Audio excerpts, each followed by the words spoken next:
Hi friends, welcome back to my channel. இன்றைக்கி நம்ம என்ன பார்க்க போகிறோம் அப்படின்னா, மல்லி செடி எப்படி பதியம் வச்சு பல மல்லி செடிகளை உருவாக்குறதுன்னு சொல்லிட்டு பார்க்கலாம். அதுக்கு முன்னாடி நம்ம சேனலை சப்ஸ்கிரைப் பண்ணாதவங்க சப்ஸ்கிரைப் பண்ணிக்கோங்க. யூஸ்ஃபுல்லான டிப்ஸ் வேணும் அப்படின்னு நினச்சிங்கன்னா இந்த சேனலை ஃபாலோ பண்ணிக்கோங்க. ஸோ நம்மக்கிட்ட இருக்கிற மல்லி செடி வந்து ஒரு செடி 2 செடி இருக்குது அப்படின்னா, அதை வந்து நம்ம நிறைய செடிகளை உருவாக்கணுங்க. அப்போ தான் நமக்கான ஃப்ளவர்ஸ் வந்து நிறைய கிடைக்கும். ஒரு செடியை நம்ம மெயின்டைன் பண்ணுறதும் ஈஸி தான். அது மாதிரி பல செடிகள் உருவாக்கிட்டிங்கனாலும் சேம் மெயின்டெனன்ஸ் தான்.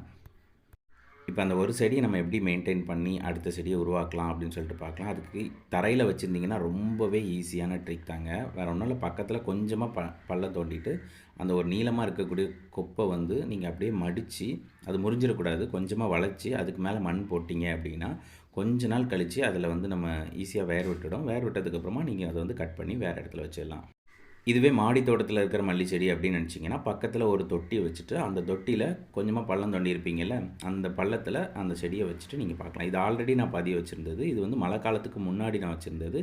ஸோ மழை காலம் ஸ்டார்டிங்லேயே பார்த்தீங்கன்னா இது வந்து வேர் விட்டு நல்ல வேர் வந்து தெரிய ஆரம்பிச்சிருச்சு. ஸோ இந்த மாதிரி ஸ்டேஜில் கூட நம்ம கட் பண்ணி புதுசாக கூட வைக்கலாம். ஆனால் நான் கொஞ்ச நாள் விட்டு வச்சுருக்கேன். ஏன் அப்படின்னா, இன்னும் ஒரு செடியில் நான் அந்த மாதிரி பதிய வச்சுருந்தது வந்து வேர் விடலை. ஸோ ரெண்டுமே சேர்த்து ஒரு இடத்துல பிளான் பண்ணலான்னு சொல்லிட்டு வச்சுருக்கேன். வேர் விட்டுடுச்சு அப்படிங்கிறது எப்படி தெரிஞ்சுக்கலாம்னா, இந்த மாதிரி நம்ம பள்ளம் தோண்டலாம், பட் வேர் வந்து டேமேஜ் ஆகிறதுக்கு சான்சஸ் இருக்குது. ஸோ பெட்டர் நீங்கள் என்ன பண்ணலாம் அப்படின்னா, நீங்கள் இந்த மாதிரி வளைச்சி வச்சுருக்கிறதுல புதுசாக கிளைகள் வந்து வர ஆரம்பிக்கும். அந்த மாதிரி கிளைகள் வந்துடுச்சு அப்படின்னா அது வந்து வேர் விட்டுடுச்சின்னு அர்த்தம். நான் ஆல்ரெடி 2 கிளைகள் இந்த மாதிரி முக்கி வச்சுருந்தேன். ஸோ அந்த 2 கிளைகள்லையுமே பார்த்தீங்கன்னா புதுசாக தழு வர ஆரம்பிச்சிருச்சான்னு சொல்லிட்டு செக் பண்ணுறேன். ஸோ தழு வர ஆரம்பிச்சிருச்சு அப்படின்னா ஓரளவு வேர் வந்து உள்ளே போக ஆரம்பிச்சிருச்சுன்னு அர்த்தம். இது கிட்டத்தட்ட ஒரு 40 டேஸ் மேக்ஸிமம். 40 டேஸ்க்குள்ளே கண்டிப்பாக வேர் போயிடும். இதோட வேர் வந்து கொஞ்சம் ஸ்ட்ராங்காக இருக்கும். அதனால் தோண்டும் போது பெருசாக டேமேஜ் ஆகாது. அட் த சேம் டைம் நீங்கள் 40 நாளைக்கு முன்னாடியே தோண்டுறீங்க அப்படின்னா வேர் கொஞ்சம் மெல்லிசாக இருக்க சான்சஸ் இருக்குது. ஸோ அதனால் கொஞ்சம் கேர்ஃபுல்லாக தோண்டுங்க. வெறுங்கையாலே தோண்டிங்கன்னா பெட்டர். அப்புறம் இந்த மாதிரி பதிய வைக்கிறத வந்து நீங்கள் மழைக்காலத்தோட ஸ்டார்டிங்கில் வச்சிங்க அப்படின்னா 100% உங்களுக்கு சக்ஸஸ் வரும். ஏன் அப்படின்னா, நீங்கள் பெருசாக மெயின்டைன் பண்ண வேண்டியதில்லை. அதாவது டெய்லி நீங்கள் தண்ணி தெளிக்க வேண்டியதில்லை. ஸோ மழையே அதை பார்த்துக்கும். ஸோ இப்போ நான் இதை வந்து கட் பண்ணுறேன். இதை கட் பண்ணும்போது நீங்கள் சிசர்ஸ், நல்ல ஸ்ட்ராங்கான சிசர்ஸ் இருந்ததுன்னா கட் பண்ணிக்கலாம். ஆனால் ஆல்ரெடி தண்டு வந்து கொஞ்சம் ஸ்ட்ராங்காக இருக்குங்கிறதுனால நான் வந்து சிசர்ஸை யூஸ் பண்ணல. வெட்ரோ வச்சு ஒரே போட போகிறேன். பக்கத்தில் குத்திட்டேன், சாரி. இந்த மாதிரி பண்ணும்போது செடி வந்து அதிகமாக டேமேஜ் ஆகாமல் ஒரே வெட்டில் தனியாக வந்துடும். ஸோ அதுக்கப்புறம் அந்த வேர் டேமேஜ் ஆகாமல் நீங்கள் வந்து அதை எடுக்கணும். ஸோ மண்ணை கொஞ்சம் கொஞ்சமாக ரிமூவ் பண்ணிவிட்டு, அந்த வேர் வந்து ரொம்ப டேமேஜ் ஆகிடக்கூடாது. அப்படியே கொஞ்சம் கொஞ்சமாக எடுத்துகிட்டு இன்னொரு தொட்டி ஆல்ரெடி ரெடி பண்ணி மண் கலவையெல்லாம் ரெடி பண்ணி வச்சுருக்கீங்க அப்படின்னா ரொம்ப ஈஸி. எடுத்துகிட்டு அந்த தொட்டியில் நீங்கள் வச்சிடலாம். ஆர் நீங்கள் தரையிலேயே வைக்க போகிறீங்க அப்படின்னா இன்னொரு இடத்துல பள்ளம் தோண்டி வச்சிடலாம். ஆனால் அந்த வேர் மட்டும் டேமேஜ் ஆகாமல் பார்த்துக்கோங்க. ஆனால் கண்டிப்பாக வந்துடுங்க. வேர் சின்னதாக டேமேஜ் ஆனால் கூட பரவாயில்ல, பட் சேம் டைம் சீக்கிரம் நமக்கு வந்துடும். வேர் டேமேஜ் ஆகிடுச்சின்னா கொஞ்ச நாள் கழித்து தான் அடுத்த தழு வருங்க. ஸோ 2 கிளைகளையும் நான் பிடுங்க போகிறேன். இப்போ பார்த்தீங்கன்னா தெரியும் உங்களுக்கு வேர் வந்து எந்த அளவுக்கு கொத்தாக போயிருக்குன்னு சொல்லிட்டு. ஆல்ரெடி சொன்ன மாதிரி தாங்க, இந்த வேர் நல்லா போக ஆரம்பிச்சிருச்சு அப்படின்னா அதில் வந்து புது கிளைகள் தழுக்க ஆரம்பிக்கும். பார்த்தீங்கன்னா தெரியும், வேரை ஒட்டி புது தழு வந்து உங்களுக்கு வந்துட்டுருக்குது. ஸோ இந்த மாதிரி ஸ்டேஜில் வந்து நீங்கள் கட் பண்ணி தனியாக பிளான் பண்ணிட்டீங்க அப்படின்னா நம்ம இது தனியாக ஒரு செடியாக வளர்க்க ஆரம்பிச்சிடலாம். ஸோ அகைன் அடுத்த கிளையையும் நான் அந்த மாதிரி வெட்டி எடுத்துக்கிறேன். ஸோ இது தரையில் வைக்கும்போது என்னாகும் அப்படின்னா வேர் வந்து ஈஸியாக உள்ளே போயிடும். ஸோ இதை வந்து நீங்கள் கண்டிப்பாக எடுத்து ரீப்ளான் பண்ணும்போது டேமேஜ் ஆகாமல் பார்த்துக்கோங்க. அதே மாடி தோட்டத்தில் அப்படின்னா இன்னொரு தொட்டியில் நீங்கள் ஆழமாக பள்ளம் தோண்டி அந்த பள்ளத்தில் அந்த கிளையை மறித்து வச்சிட்டிங்கன்னா அதுக்கு மேலே ஒரு செங்கலோ ஒரு கல்லோ வெயிட்டுக்காக, ஏன்னா மேலே வந்துடக்கூடாதுங்கிறதுக்காக அந்த மாதிரி வச்சிட்டிங்க அப்படின்னா அது வந்து அந்த தொட்டியிலே வேர் பிடிச்சி உள்ளே போயிடும். அதை வந்து நீங்கள் ரீப்ளான் பண்ண வேண்டியதில்லை. ஜஸ்ட் இதை கட் பண்ணி விட்டால் போதும். ஒரு சைடு அந்த பேரண்ட் செடியிலேருந்து வர்ற கிளையை மெயினில் கட் பண்ணி விட்டிங்கன்னா போதும். அது அழகாக அது பாட்டுக்கு தழுத்துரும். இப்போ நம்ம ரீப்ளான் பண்ணுற மாதிரி அதில் ரீப்ளான் பண்ண வேண்டிய அவசியம் இல்லை. ஸோ ரீப்ளான் பண்ணும்போது கொஞ்ச நாள் கழித்து தான் நல்லா ஸ்டெடியாக வளரும். கொஞ்ச நாள் ஸ்ட்ரகிள் ஆகும். ஸ்ட்ரகிள் இன் த சென்ஸ் கொஞ்சம் லேட்டாக வளர ஆரம்பிக்கும், அவ்வளோதான்.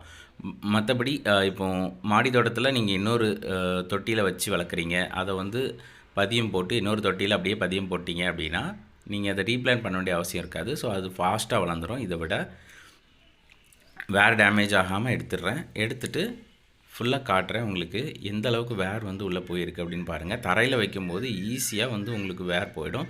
ஆல்சோ மழை காலத்தில் நீங்கள் வச்சிங்கன்னா எந்த ஒரு மெயின்டெனன்ஸும் உங்களுக்கு தேவையில்லை. தண்ணி பாய்க்க வேண்டிய தேவையில்லை. மழை தண்ணி படும்போது இன்னும் சீக்கிரமாகவே வேர் விட்டுரும். 2 செடி எனக்கு ரிசல்ட் கிடைச்சதும் என்னால பொறுத்துக்க முடியல. இன்னும் நெறைய கிளைகள் வந்து தரையில வச்சிருக்க செடியில போய்க்கிட்டே இருந்தது. அதனால இன்னும் ஒரு செடிய ட்ரை பண்ணலாம் அப்படின்னு சொல்லிட்டு நான் கொஞ்சம் ட்ரை பண்றேன். இந்த செடி பதியம் வைக்கிறோம் பார்த்தீங்களா, அந்த செடி வந்து அந்த தண்டு பார்த்தீங்கன்னா தெரியும். கிரீன் கலர்ல இருக்கக்கூடாது. கிரீன் கலர்லேருந்து அது ஒயிட் கலரா மாறிடும். அதுக்கப்புறம் தான் நீங்க அத பதியம் வைக்கணும். கிரீன் கலரா வச்சீங்கன்னா வேர் வராது. ஸோ அது வந்து நல்லா ஸ்ட்ராங் ஆகணும். கிரீன் கலர்லேருந்து கொஞ்சம் நாள் கழித்து பார்த்தீங்கன்னா ஒயிட் கலராக மாற ஆரம்பிக்கும் தண்டு. ஸோ அந்த மாதிரி தண்டை வந்து நீங்கள் பதியம் வச்சிங்க அப்படின்னா தான் சீக்கிரம் வேர் விடும். க்ரீன் கலரை நீங்கள் வச்சிங்கன்னா அது வந்து தழுத்துட்டே தான் போகும், அது வேர் விடாது. ஸோ ஒன்ஸ் அந்த செடியை வந்து நான் ஃபுல்லாக பிடுங்கிட்டேன். இப்போ ரீப்ளான்ட் பண்ண போகிறோம். ரீப்ளான்ட் பண்ணுறதுக்கு வேறு ஒன்றும் இல்லை. நார்மலாக நம்ம செடி வைக்கிறதுக்கு எப்படி வைப்போம், ஜஸ்ட் ஒரு பள்ளம் தோண்டி மண்கலவை வந்து நீங்கள் மாடி தொட்டியில் வச்சுக்கிட்டிங்கன்னா சரி, இல்லை நீங்கள் தரையில் வச்சுருக்கீங்க அப்படின்னா எரு கொஞ்சம் கலந்துட்டு நார்மல் தோட்டத்து மண் ஆர் எந்த மண்ணுமே கூட மிக்ஸ் பண்ண வேண்டாம். இது மல்லி செடி எல்லா மண்ணுலேயுமே தாராளமாக வளரும். கொஞ்சமாக எரு சேர்க்கணுன்னா சேர்த்துக்கலாம். மற்றபடி சாதாரணமாக நம்ம மண் மட்டும் போட்டு நீங்கள் முக்கி வச்சிட்டிங்கன்னா போதும். அடுத்த கொஞ்ச நாளில் இது வந்து ஸ்டெடியாக வளர ஆரம்பிச்சிடும். ஸோ ஃபஸ்ட்டு நட்டினதும் கொஞ்சமாக தண்ணி தெளிங்க. அடுத்த நாள் ஈவினிங் டைமில் பொதுவாக அந்த மாதிரி ரீப்ளான்ட் எல்லாம் பண்ணுங்கள். மார்னிங் டைம் ஒரு வாட்டி லேசாக தொளிச்சா போதும். ஸோ இந்த மாதிரி ஒரு 2-3 டேஸ் மட்டும் நீங்கள் கண்காணிச்சிங்கன்னா போதும். அடுத்த கொஞ்ச நாளில் தன்னால் இது வளர ஆரம்பிச்சிடும். நெக்ஸ்ட் வீடியோஸ் வரும்போது நான் இந்த ரீப்ளான் பண்ண செடியோட அப்டேட்ஸ் நான் உங்களுக்கு ஷேர் பண்ணுறேன். ஸோ இதில் பெருசாக ஒன்றும் நம்ம பண்ணவே இல்லை. 100% உங்களுக்கு ரிசல்ட் கிடைக்கக்கூடிய மெத்தட் தான், ஈஸி மெத்தட் தான். நீங்கள் ட்ரை பண்ணி பாருங்கள். ஒரே ஒரு செடி இருக்குது அப்படிங்கிற பட்சத்தில் நிறைய கிளைகளில் இருந்து நீங்கள் வந்து மற்ற செடிகளை உருவாக்கலாம். இந்த மாதிரி பண்ணும்போது என்ன ஆகும் அப்படின்னா, உங்களுக்கு ஒரு 10 to 20 ஃப்ளவர்ஸ் கிடைக்குமா ஒரு செடியில் சீசன் டைம். அதுவே நீங்கள் 3 பிளான்ட் இருக்கும்போது உங்களுக்கு வந்து ஒரு 100 அதுக்கு மேலே மொட்டு வந்து ஈஸியாக கிடைக்க ஆரம்பிச்சிடும். தேங்க்யூ.